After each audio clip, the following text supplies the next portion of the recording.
ขอบคุณเจ้าของรางวัล100 บาทด้วยนะครับ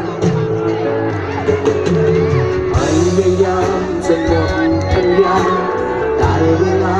ก็มารักกันยิ่งเท่าไรก็ยิ่งใจ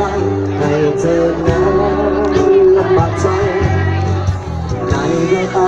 ที่เธอมองกันบอกอะไรกับฉันมากมายฉันมันต้องใจไม่มีใจทุกอย่างเดิม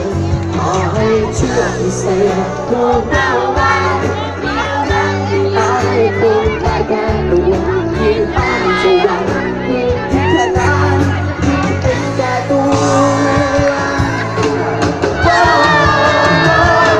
รักมันทำให้เธอรักใจ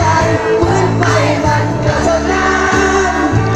ฉันมันทำให้เธอตกหลุมก็พอกันทีวันนี้เราเดินมาสุดทางนั้นจะยังไม่ก็ขอให้เธอโชคดีไม่ต้องโดนอยู่ตรงนี้ให้ทรมาน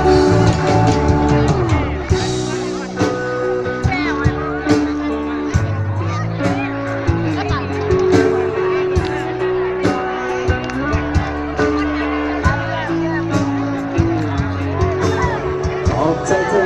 ที่เธอดังมาอุตส่าห์แรงๆก็ฉันตั้งเราฉันไม่มีแค่หัวใจให้เธอได้เท่านี้อย่ากังวลอย่าห่วงอะไรไม่มีใครมองเธอไม่ดีฉันเองขอโทษที